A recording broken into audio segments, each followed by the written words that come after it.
هو الذي جعل لكم الأرض ذلولا فامشوا في مناكبها وكلوا من رزقه وإليه النشور أأمنتم من في السماء أن يخسف بكم الأرض فإذا هي تمور أم أمنتم من في السماء أن يرسل عليكم حاصبا فستعلمون كيف نذير وہی وہ اللہ ہے جس نے تمہارے لیے زمین کو کاندھا بنایا ہے، نرم بنایا ہے، پس اس کے کاندھوں پر چلو اور اللہ کا رزق کھاؤ اور اسی کی طرف آپ کو لوٹ کر کے جانا ہے۔ کیا تم سب بے خوف ہو گئے اس بات آسمان والے سے کہ وہ تم سب کو زمین میں دھسا دے پھر زمین لرزنے لگے؟ کیا تم بے خوف ہو گئے آسمان والے سے کہ وہ تم پر طوفان بھیج دے پھر تم جان لو کہ میرا ڈرانا کیسا رہا؟ یہ جو آیات آپ کے سامنے پڑھی گئی ہیں سورہ ملک کی چند آیات ہیں۔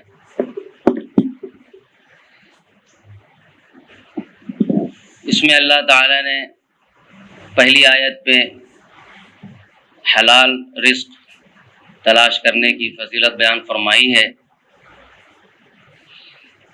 اور دوسری آیت میں اللہ تعالیٰ نے اپنے عذاب کا تذکرہ کیا ہے۔ سر دست آج ہمیں جس چیز کو بیان کرنا ہے وہ حلال روزی ہے۔ حلال روزی کا کمانا اسلام میں کیا اہمیت رکھتا ہے، اور جو لوگ حلال روزی کے لیے کوششیں کرتے ہیں، تگ و دو کرتے ہیں، بھاگ دوڑ کرتے ہیں، ان کے لیے کیا ثواب اللہ تعالیٰ نے رکھا ہے۔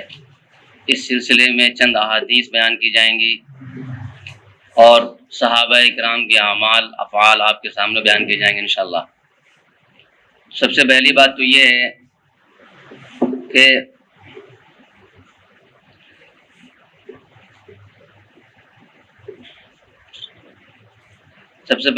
یہ ہے کہ تجارت، زراعت، کوئی بھی پیشہ ہو، کوئی بھی حرفت ہو، اس سلسلے میں سب سے بہترین حدیث اور جب سے اعلیٰ درجے کی ہے جو آپ صلی اللہ علیہ وسلم نے فرمایا کہ التاجر الصدوق مع النبیین والصدیقین والشہداء والصالحین، کہ جو امانت دار تاجر ہیں وہ قیامت کے دن صدیقین کے ساتھ ہوں گے، شہداء کے ساتھ ہوں گے اور صالحین کے ساتھ ہوں گے۔ اسلام میں رزق حلال کمانے پر ابھارا گیا ہے، ترغیب دی گئی ہے، اور صحابہ کرام کا زمانہ اگر ہم مطالعہ کریں یا خود نبی آپ صلی اللہ علیہ وسلم کو دیکھیں تو آپ صلی اللہ علیہ وسلم نے اپنے بچپنے میں بکریاں چرائی ہیں، اہل مکہ کی بکریاں چرائی ہیں۔ تو اس سلسلے میں 10 فائدے ہیں حلال روزی کمانے کے، 10 فائدے ہیں حلال روزی کمانے کے۔ تو سب سے پہلا فائدہ یہ ہے امتثالا لامر اللہ، اللہ تعالیٰ کے حکم پر عمل ہے، اللہ تعالیٰ کے حکم پر عمل ہے، اور وہ یہ ہے کہ هو الذی جعل لکم الارض ذلولا، اللہ تعالیٰ نے حکم دیا کہ اللہ تعالیٰ نے زمین کو تمہارے لیے نرم بنایا ہے، فامشوا فی مناکبہا، تو اس کے کاندھوں پر چلو۔ علامہ ابن کثیر رحمۃ اللہ علیہ اس آیت کے ضمن میں فرماتے ہیں کہ اے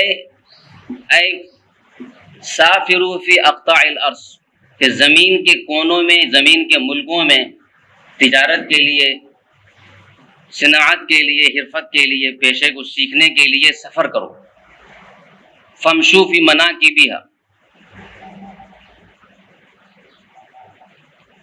اور آپ صلی اللہ علیہ وسلم نے فرمایا لو انکم تتوکلون علی اللہ حق توکلہ لرزقکم کما یرزق الطیر، اگر تم اللہ تعالیٰ پر ایسے بھروسہ کرو جیسے اللہ تعالیٰ پر بھروسہ کرنا چاہیے، توکل کرنا چاہیے، تو وہ تمہیں روزی دے گا، جس طرح پرندوں کو، چرندوں کو اللہ تعالیٰ روزی دیتا ہے۔ تغدو خماسا وتروح بطانا، کہ وہ پرندے صبح خالی پیٹ نکلتے ہیں اور شام کو شکم سیر ہو کے لوٹتے ہیں، لیکن اس کے لیے محنت بھی شرط ہے۔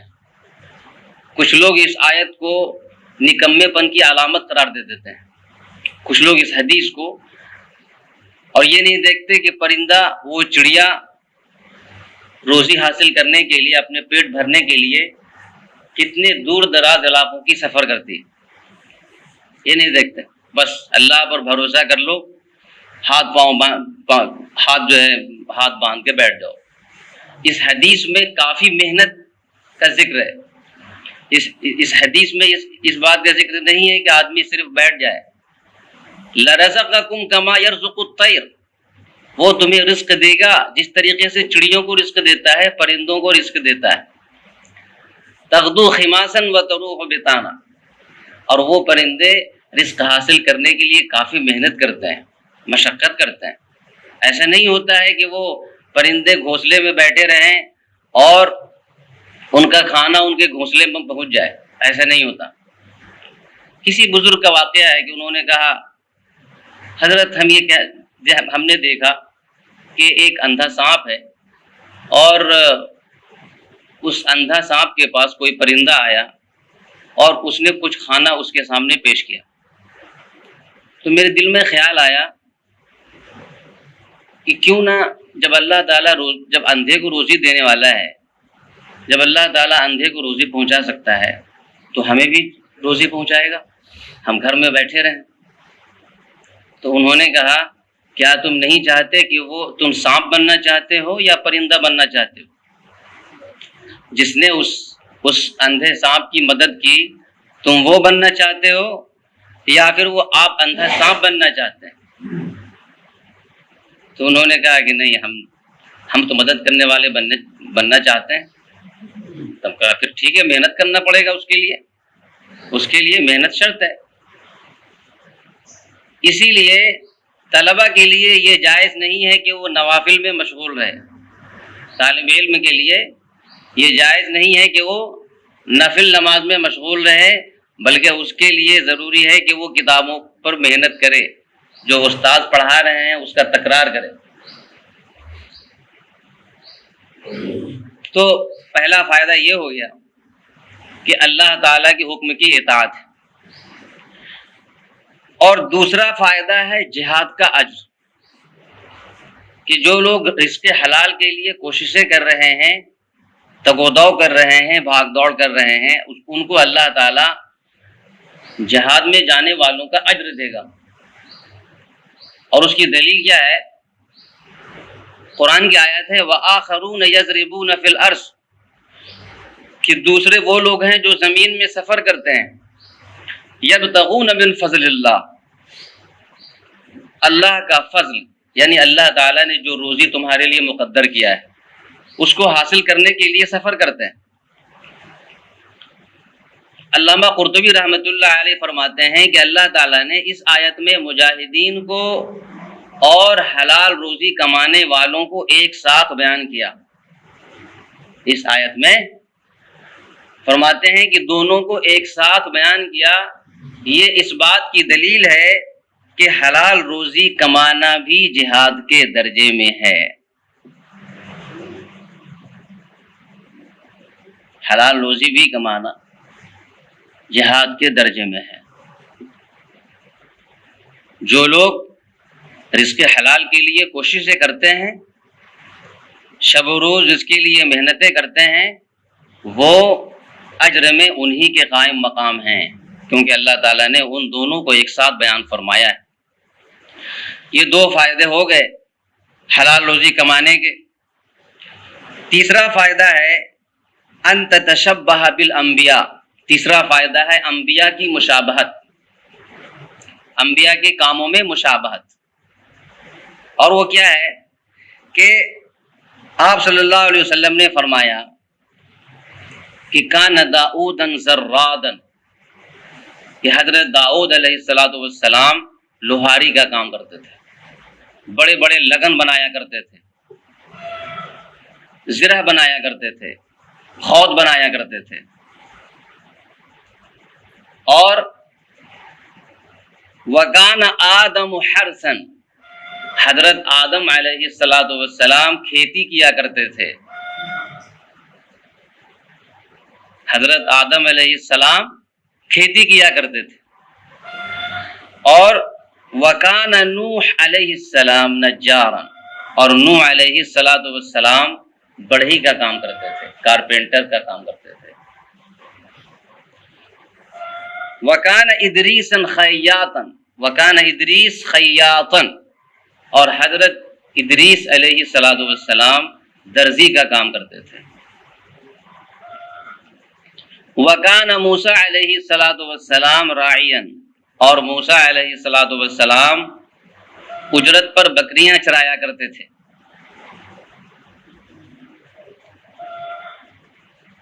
اور تو اس سے کیا معلوم ہوتا ہے کہ انبیاء کرام نے کبھی بھی نکمے پن کو، بیکاری کو کبھی بھی بڑھاوا نہیں دیا، نماز روزے کے ساتھ کبھی بھی بیکاری کو بڑھاوا نہیں دیا، دین کو بھی ساتھ رکھا اور دنیا کو بھی ساتھ رکھا، اور صحابہ کرام اگر اس طرف مائل ہوئے تو ان کو تنبیہ کی کہ ایسا نہ کرو کہ ایک دم سے بالکل نماز کی طرف مائل ہو جاؤ، نماز کی طرف پڑ جاؤ، سنتوں پہ نفل نمازوں کی طرف پڑ جاؤ اور کمانا دمانا چھوڑ دو، نہیں، آپ صلی اللہ علیہ وسلم نے صحابہ اکرام کو ہمیشہ اس طرف تنبیہ کی کہ ایسا ہرگز نہ کرنا، حلال روزی کماؤ۔ اور اس سے بھی بڑی بات کیا ہوگی کہ آپ صلی اللہ علیہ وسلم نے بکریاں چرائی ہیں، آپ صلی اللہ علیہ وسلم نے بکریاں چرائی ہیں۔ صحیح بخاری کی روایت ہے، ما من نبی الا وقد رعى الغنم، کوئی بھی نبی دنیا میں ایسا نہیں ہے، 1,24,000 انبیاء اکرام آئے ہیں کم و بیش، جو کہ اصل تعداد کسی کو معلوم نہیں ہے، کوئی بھی نبی دنیا میں نہیں آیا مگر انہوں نے بکریاں چرائی ہیں۔ صحابہ کرام نے پوچھا، قالوا وانت یا رسول اللہ، اے اللہ کے رسول، کیا آپ نے بھی بکریاں چرائی ہیں؟ تو انہوں نے فرمایا ہاں، نعم، قال نعم، ہاں میں نے بھی بکریاں چرائی ہیں۔ مکہ کے لوگوں کی بکریاں پیسے لے کر کے اجرت پر میں جو ہے پہاڑوں پر بکریاں چرایا کرتا تھا۔ اس سے کیا پتہ چلتا ہے؟ محنت، مشقت، یہ ہمارے نبی صلی اللہ علیہ وسلم کا خاصہ ہے، اور نکما ہونا، راحت اور آرام کی طرف مائل ہونا، سست ہونا، یہ سنت کے برخلاف ہے، اسلام کے برخلاف ہے۔ تو یہ اس کے بعد چوتھا فائدہ حلال روزی کمانے کا یہ ہے کہ ان یعف نفسہ عن مسألۃ الناس، لوگوں کے سامنے ہاتھ پھیلانے سے وہ بچ جاتا ہے، لوگوں کے سامنے ہاتھ پھیلانے سے وہ بچ جاتا ہے، محنت نہیں کرے گا، پیسے نہیں کمائے گا، 4 لوگوں سے مانگے گا، پیسے مانگے گا، وہ جگہ جگہ لوگوں سے سوال کرے گا۔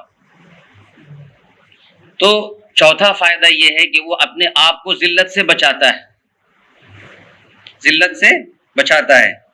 اور نبی صلی اللہ علیہ وسلم نے فرمایا لَأَن يَأْخُذَ أَحَدُكُمْ حَبْلَهُ، کہ تم میں سے کوئی شخص اپنی رسی کو لائے، فَيَأْتِيَ بِحُزْمَةِ حَطَبٍ عَلَى ظَهْرِهِ، پھر لکڑیاں کاٹ کر کے اس کو رسی سے باندھ کر کے بازار میں لے کر کے آئے اور اس کو بیچے، فَيَكُفَّ اللَّهُ وَجْهَهُ، اس کے ذریعے اللہ اس کو بچائے لوگوں کے سامنے بھیکاری بننے سے، لوگوں کے سامنے مانگنے سے۔ یہ بہتر ہے کہ وہ کسی کے سامنے جا کر کے ہاتھ پھیلائے، کسی کے سامنے جا کر کے ہاتھ پھیلائے، اس سے بہتر یہ ہے کہ لکڑیاں کاٹ کر کے لاؤ اور جا کر بازار میں بیچو۔ اس وقت کے حساب سے ابھی بہت سارے پیشے ہیں، بہت ساری چیزیں ہیں۔ تو چوتھا فائدہ یہ ہو گیا کہ انسان اپنے آپ کو بچاتا ہے، پھر رزق حلال کے لیے چاہے جو بھی انسان کو کرنا پڑے، کوششیں کرنا پڑے، کرنا چاہیے، کبھی بھی پیچھے نہ رہنا چاہیے۔ پانچواں فائدہ یہ ہے کہ ان تنال اجر الصدقہ، کہ صدقے کا اجر آپ کو ملتا ہے، حلال روزی کمانے سے صدقے کا اجر ملتا ہے۔ جو بھی گھر والوں پہ ہم خرچ کریں گے، جو بھی خود کھائیں گے یا اپنے بیوی بچوں پہ خرچ کریں گے، جو بھی پیسے دیں گے، سب پہ صدقے کا ثواب ملے گا۔ اور اس میں ہے مکہ میں نبی صلی اللہ علیہ وسلم کے ماموں ہیں، نبی صلی اللہ علیہ وسلم کے ماموں سعد بن ابی وقاص رضی اللہ تعالیٰ، ایران کو انہوں نے فتح کیا، ایران کو انہوں نے فتح کیا۔ تو اتفاق سے جب یہ مکہ گئے تو ان کو وہ بیمار پڑ گئے تو ان کو لگا کہ اب ہم بچیں گے نہیں، اب جو ہے اسی میں ہمارا انتقال ہو جائے گا۔ نبی صلی اللہ علیہ وسلم ان کی عیادت کے لیے گئے۔ کبھی بھی کوئی شخص بیمار پڑے آپ کے محلے میں، آپ کے رشتہ داروں میں، غریب ہو یا امیر ہو، عیادت کرنا سنت ہے اور اس کا بہت سارا ثواب ہے۔ ہم لوگ آج ایسا نہیں کرتے۔ تو نبی صلی اللہ علیہ وسلم ان سے ملنے کے لیے گئے، عیادت کے لیے گئے، تو آپ صلی اللہ علیہ وسلم نے فرمایا کیا حال ہے، اللہ تعالیٰ تم پر رحم کرے۔ تو انہوں نے کہا اللہ کے رسول، ایسا لگتا ہے کہ اب ہم اس دنیا سے چلے جائیں گے، تو میری ایک ہی بیٹی ہے، تو میں اوصی بمالی کلہ، میں سارے مال کی وصیت کرتا ہوں، سارے مال کے اللہ تعالیٰ کے راستے میں دینے کی وصیت کرتا ہوں۔ تو آپ صلی اللہ علیہ وسلم نے فرمایا نہیں، ایسا نہ کرو، اللہ کے راستے میں سارا مال مت دو۔ تو انہوں نے فرمایا کہ الثلث، تہائی، نصف، آدھا مال۔ تو آپ صلی اللہ علیہ وسلم نے فرمایا نہیں، آدھا مال بھی مت دو۔ پھر فرمایا تہائی، تیسرا حصہ، مال کا تیسرا حصہ۔ تو انہوں نے کہا کہ آپ صلی اللہ علیہ وسلم فرمایا نہیں، تیسرا حصہ بھی ٹھیک ہے لیکن بہت زیادہ ہے۔ اور آخر میں جو بات فرمائی کہ انکا ان تدع ورثتک اغنیاء خیر من ان یتکففون الناس، انکا ان تذر ورثتک اغنیاء خیر من ان تدعهم عالة یتکففون الناس، کہ آپ اپنے وارثین کو خوشحال چھوڑیں، یہ اس بات سے بہتر ہے کہ آپ کے مرنے کے بعد یہ بھیک مانگیں۔ سمجھ رہے ہیں کہ آپ سارا مال اگر اللہ کے راستے میں دے دیں گے تو پھر آپ کے وارثین کا کیا ہوگا؟ لہذا یہ کام نہ کیجیے۔ اور آخر میں فرمایا کہ اپنے وارثوں کے بارے میں فکر نہ کرنا، اپنے بال بچوں کے بارے میں فکر نہ کرنا، یہ صحیح نہیں ہے۔ جو لوگ یہ سوچتے ہیں کہ ہم نے بیٹے کو، ہمارا بیٹا، ہم نے اس کو پالا پوسا، جوان کیا، اچھی تربیت کی، اب وہ جانے، اس کا کام جانے، یہ نہیں، یہ غلط ہے۔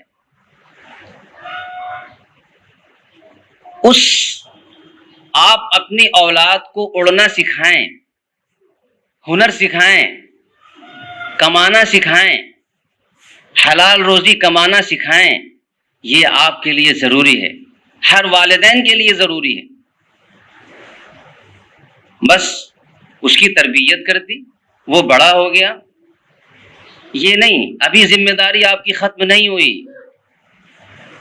آپ نے عقاب کا نام سنا ہوگا آپ نے، اتنا زبردست ٹیکنیک ہے عقاب کے اندر انسان کو سبق لینے کی، کہ کس طرح وہ اپنے بچوں کو پیروں پر کھڑا کرتا ہے۔ عقاب کا بچہ جب چھوٹا ہوتا ہے تو وہ اڑنے سے ڈرتا ہے، اکثر اشعار میں عقاب کا ذکر ہوگا، آپ نے سنا ہی ہوگا. بہت مطلب یہ منفرد پرندہ ہے اور پرندوں سے بالکل ہٹ کر کے ہے یہ. تو اس کا جو بچہ ہوتا ہے وہ اڑنے سے ڈرتا ہے، جبکہ اس کا باپ عقاب جو ہے وہ آسمان کا بادشاہ ہوتا ہے، اڑنے کا بادشاہ ہوتا ہے. وہ گھنٹوں آسمان میں تیرتا رہے گا لیکن وہ تھکتا نہیں ہے عقاب.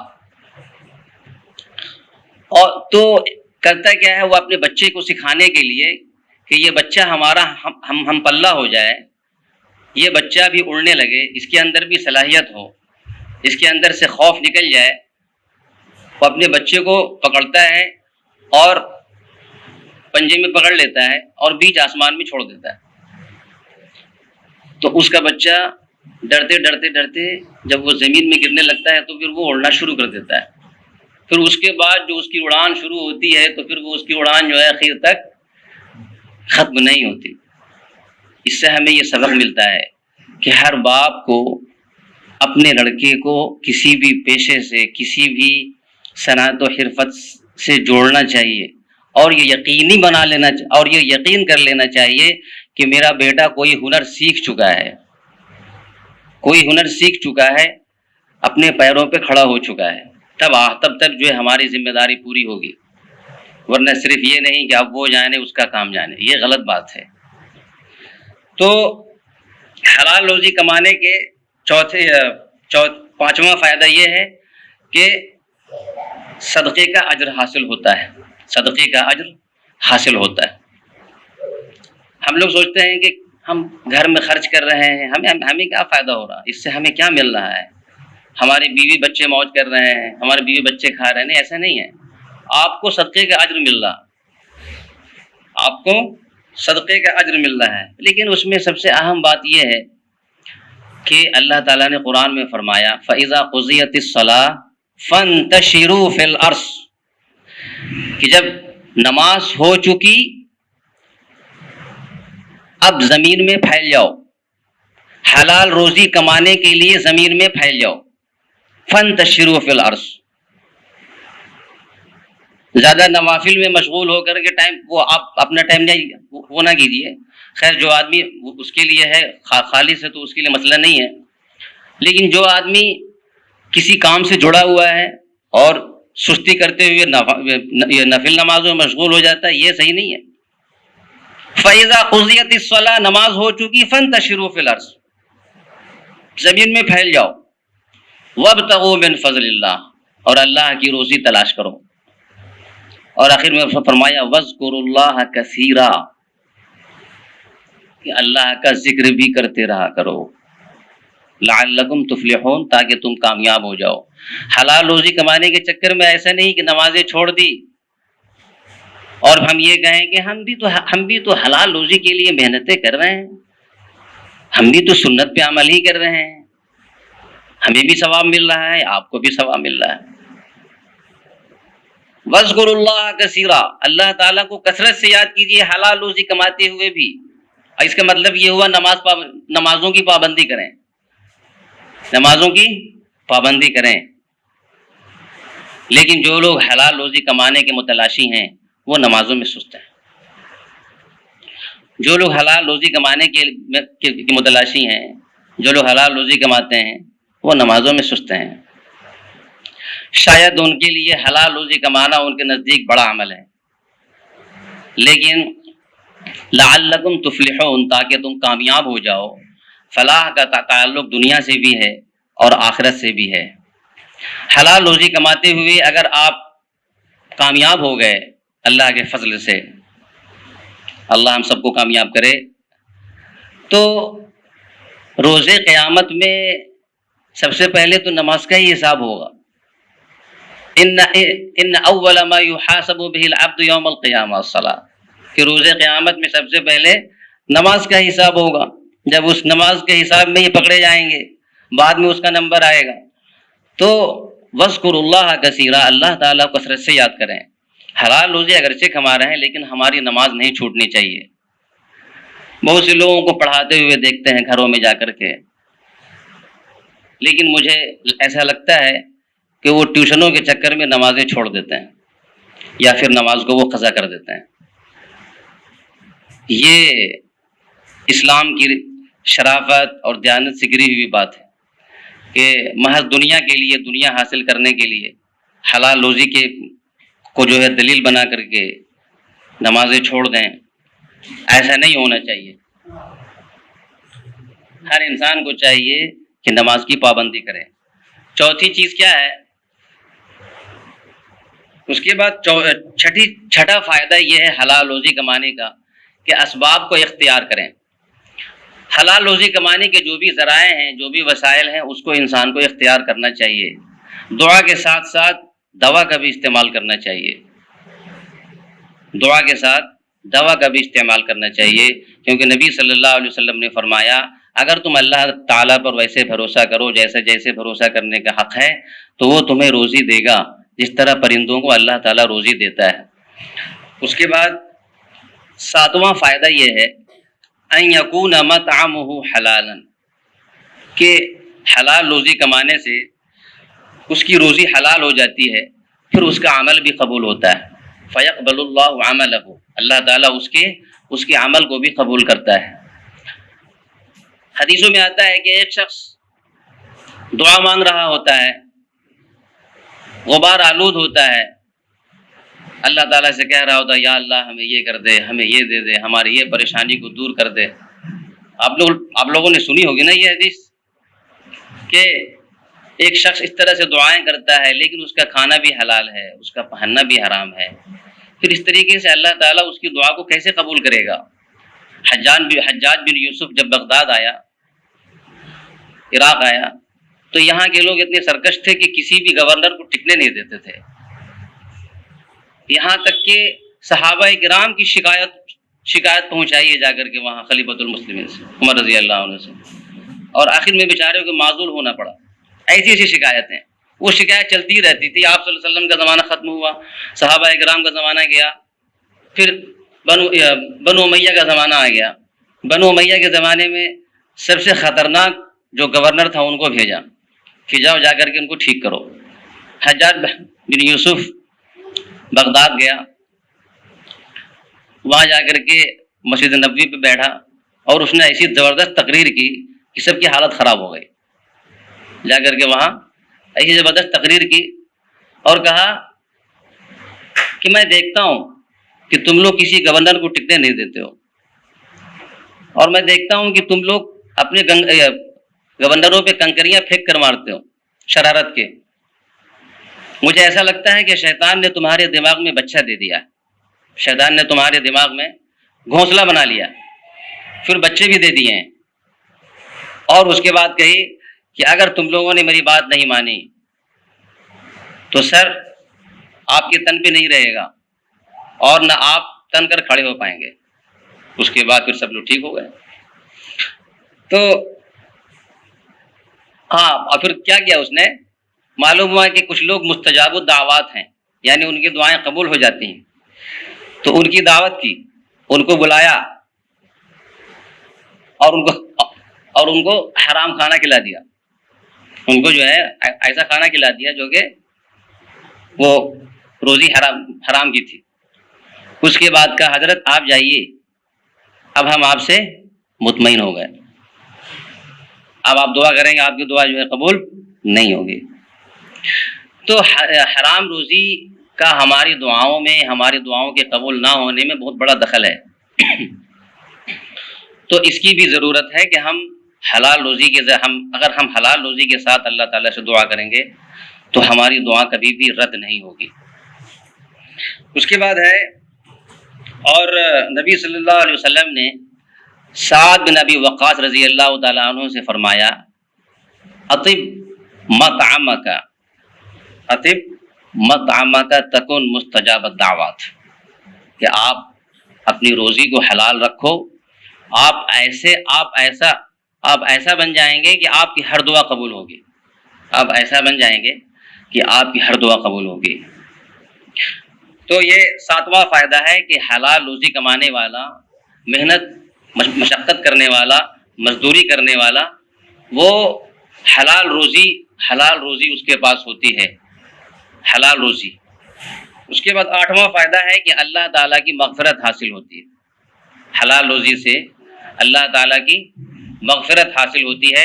اور نبی صلی اللہ علیہ وسلم نے فرمایا جو شخص رات اس حال میں گزارے کہ اپنے آپ کو تھکاتے ہوئے کسی بھی کام میں کوئی بھی ایسا کام کر رہا ہو جس میں رات گزارنی پڑتی ہو تو اللہ تعالیٰ اس کے گناہوں کو معاف کر دے گا. تو 8واں فائدہ ہے اللہ کی مغفرت حاصل ہوتی ہے. اور 9واں فائدہ ہے کہ ان تعمل لتنہض الامہ، کہ ہم جب کام نہیں کریں گے تو امت میں خوشحالی کیسے آئے گی؟ اگر ہر شخص راحت اور آرام کا جو ہے وہ طالب ہوگا تو پھر بھکمری، غربت، مفلسی امت میں عام ہو جائے گی. تو ہر انسان کو اپنی زندگی میں یہ کوشش کرنی چاہیے کہ وہ دینے والا بنے، لینے والا نہ بنے، لوگوں کے سامنے ہاتھ پھیلانے والا نہ بنے. یہ ہونا چاہیے اور اسلام نے اسی پہ ابھارا ہے. صحابہ کرام کے زمانے میں اتنے کہاں بھکاری تھے جتنے بھکاری ابھی آپ کو دکھتے ہیں. اسلام کی دوری، اسلامی تعلیمات سے دوری کا نتیجہ ہے کہ یہ ساری چیزیں ہمارے سامنے ہیں. تو اور اس کے بعد ہے کہ ہم کام کریں، ہم محنت کریں، ہم مشقت کریں تاکہ فقر و فاقہ کا اور لوگوں کے مانگنے کا سلسلہ ختم ہو. لوگوں کے جو آج بھیک مانگ رہے ہیں دروازے، اس کا سلسلہ ختم ہو، نکما پن ختم ہو. ہم دوسروں کے لیے مددگار بنیں، کسی کو پیسے دے کر کے بزنس کرا دیں، کسی کو پیسے دے کر کے پڑھا دیں. اور اس سلسلے میں جس طرح سے علماء برادری کام کرتی ہے، جو ان کے پاس ہوتا ہے وہ دے دیتی ہے. مدارس میں پڑھانے والے جو بھی ہوتے ہیں ان کے پاس جو صلاحیت ہوتی ہے وہ سب دے دیتے ہیں، اپنے پاس کچھ بھی نہیں بچا کر کے رکھتے. لیکن علماء کے بعد کا جو طبقہ ہے جو خوشحال ہے، جن کے پاس بہت پیسے ہیں، وہ نہیں چاہتے کہ یہ ہمارے ہم پلہ ہو جائے. آئی بات سمجھ میں؟ بھائی ہم چاہتے ہیں کہ ہر بچہ حافظ ہو جائے، ہم چاہتے ہیں کہ ہر بچہ عالم ہو جائے. اگر ڈاکٹر یہ بات چاہ لے تو کہ ہر بچہ ڈاکٹر ہو جائے، اگر انجینئر یہ چاہ لے کہ ہر بچہ انجینئر ہو جائے، تو ظاہر سی بات ہے بہت بڑا فرق آئے گا معاشرے میں، بہت بڑا فرق آئے گا. تو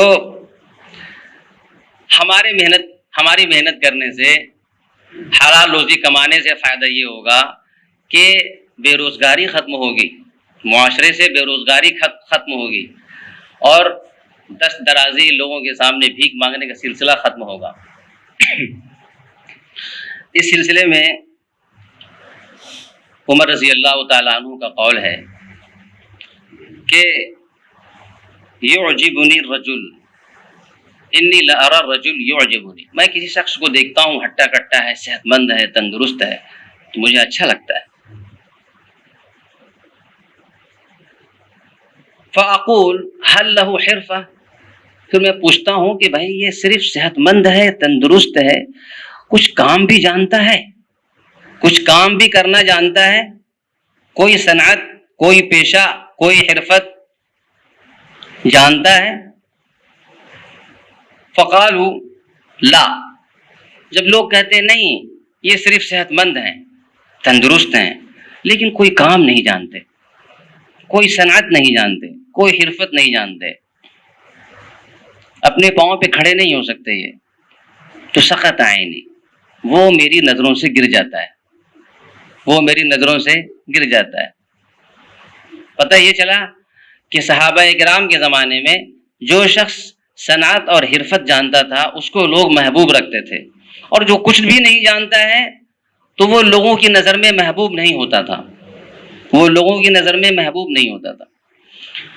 دوسری بات یہ ہے کہ حضرت لقمان علیہ السلام نے اپنے بیٹے کو نصیحت کی، اپنے بیٹے کو نصیحت کی اور فرمایا یا بنی، اے میرے بیٹے، استعن بالکسب الحلال، حلال مال کے ذریعے مدد چاہو، حلال مال کے ذریعے مدد چاہو۔ اور فرمایا کہ فَإِنَّهُ مَفْتَقَرَ أَحَدٌ قَطُّ إِلَّا أَصَابَهُ ثلاث خصال، کہ کوئی بھی شخص جس پر غربت آتی ہے، جس پر مفلسی آتی ہے، وہ تین چیزیں لے کر کے آتی ہے۔ جس پر بھی غربت آتی ہے، جس پر بھی مفلسی آتی ہے، وہ تین چیزیں لے کر کے آتی ہے۔ پہلی چیز رقۃ فی دینہ، دین میں کمزوری پیدا ہو جاتی ہے، دین میں کمزوری پیدا ہو جاتی ہے۔ غربت اور مفلسی کی وجہ سے وہ اپنے دین میں پختہ نہیں رہ پاتا، وہ کبھی اس سے قرض لے لیتا ہے، کبھی اس سے قرض لے لیتا ہے، کبھی اس کے سامنے ہاتھ پھیلاتا ہے، تو وہ اس کے دین میں بھی کمزوری نہیں ہوتی، وہ مضبوطی نہیں ہوتی، کمزور ہوتا ہے وہ دین کے اعتبار سے۔ دوسری چیز ہے وضعف فی عقلہ، وہ عقل کے اعتبار سے بھی پختہ نہیں ہوتا۔ غربت اور مفلسی ایک چیز یہ بھی لے کر کے آتی ہے کہ وہ بے عقل ہو جاتا ہے، وہ بے عقل ہو جاتا ہے۔ اللہ تعالی ہم سب لوگوں کی اس سے حفاظت فرمائے۔ اور حضرت عائشہ رضی اللہ عنہ نے فرمایا کاد الفقر ان یکون کفرا، کہ فقر اور مفلسی کی وجہ سے انسان کفر میں مبتلا ہو سکتے ہیں، اور آج ایسا ہو رہا ہے۔ دین میں کمزوری، عقل میں کمزوری، اور تیسری چیز ہے وذہاب مروءتہ، اس کی شرافت ختم ہو جاتی ہے، اس کے اندر جو شرافت ہے وہ ختم ہو جاتی ہے۔ اور وَأَعْظَمُ ذَلِكَ اسْتِخْفَافُ النَّاسِ بِهِ، اور اس سے بھی سب سے بڑی چیز اور سب سے گری ہوئی چیز اسے یہ ہوتی ہے، یہ مصیبت آتی ہے کہ لوگوں کے نزدیک اس کی کوئی عزت نہیں ہوتی، کوئی وقت نہیں ہوتی۔ دیکھیے غریب ہونا الگ بات ہے، اور نکما ہونا یہ الگ چیز ہے۔ تو دیکھیے کوئی بھی شخص غریب سے نفرت نہیں کرتا، کوئی بھی شخص غریب سے نفرت نہیں کرتا، بے روزگار ہو، نکما ہو، محنت بھی نہیں کر رہا ہو، اگر وہ شخص محنت کر رہا ہے تو بھائی ٹھیک ہی ہے۔ بہت سے لوگ ایسے ہوتے ہیں کہ بیچارے محنت کر رہے ہوتے ہیں لیکن وہ سیٹ نہیں ہو پاتے، وہ اس میں شامل نہیں ہیں۔ اس کے تو ہر قدم پہ اللہ تعالیٰ ثواب دے گا، اور جتنے لاس ہو رہے ہیں، جتنا نقصان وہ اٹھا رہا ہے، اس کا تو ثواب اللہ تعالیٰ اس کو دے گا ہی۔ اللہ تعالیٰ نے اس کا امتحان لیا ہے، مال کے ذریعے، جان کے ذریعے، اس میں اس نے صبر کیا تو اللہ تعالیٰ تو اس کو اجر دے گا ہی۔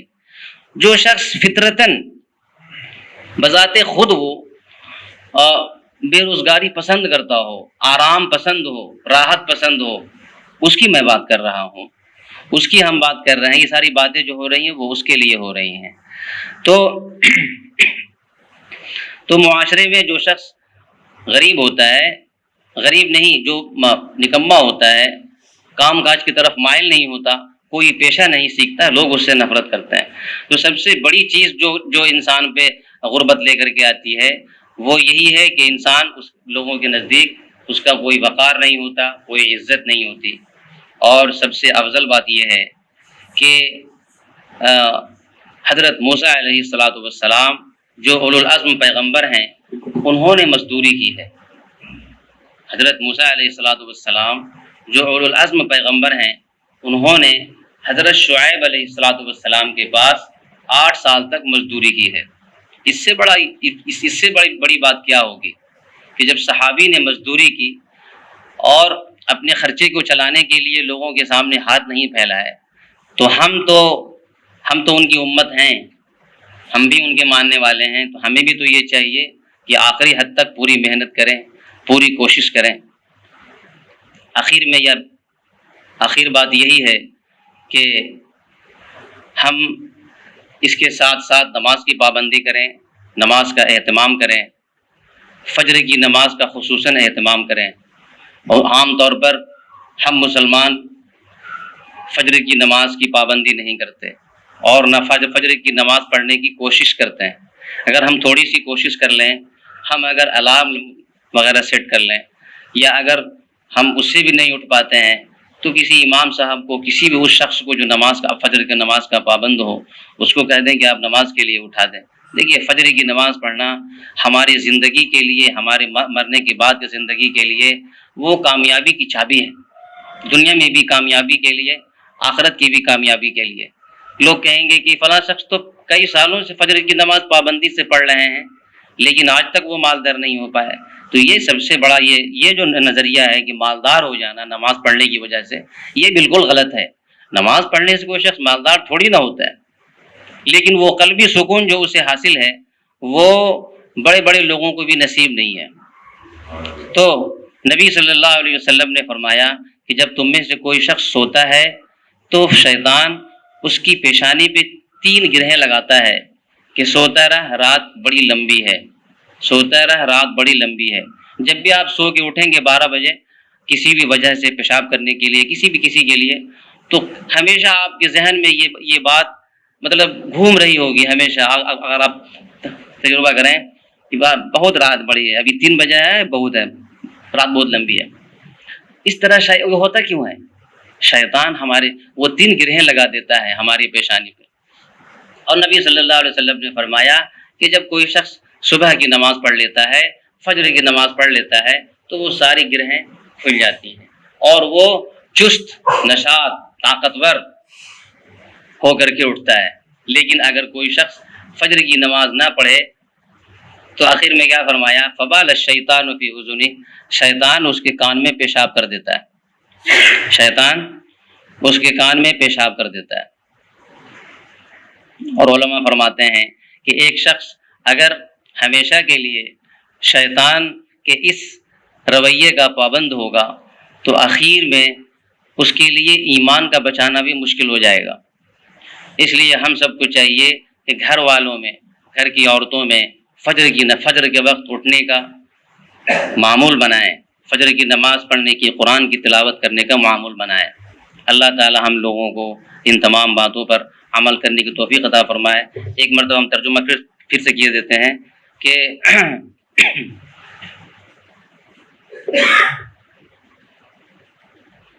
وہی وہ ذات ہے جس نے تمہارے لیے زمین کو نرم بنایا ہے، پس اس کے کاندھوں پر چلو اور اس کے رزق سے کھاؤ۔ وَإِلَيْهِ النُّشُورُ، اسی کی طرف دوبارہ اٹھ کر کے جانا ہے۔ کیا تم سب آسمان والوں سے بے خوف ہو گئے کہ وہ تمہیں زمین میں دھسا دے پھر زمین ہلنے لگے؟ کیا تم سب بے خوف ہو گئے آسمان والے سے کہ وہ تم پر آندھی یا دھول بھرا طوفان بھیج دے، پھر تم جان لو گے کہ ہمارا ڈرانا کیسا رہا؟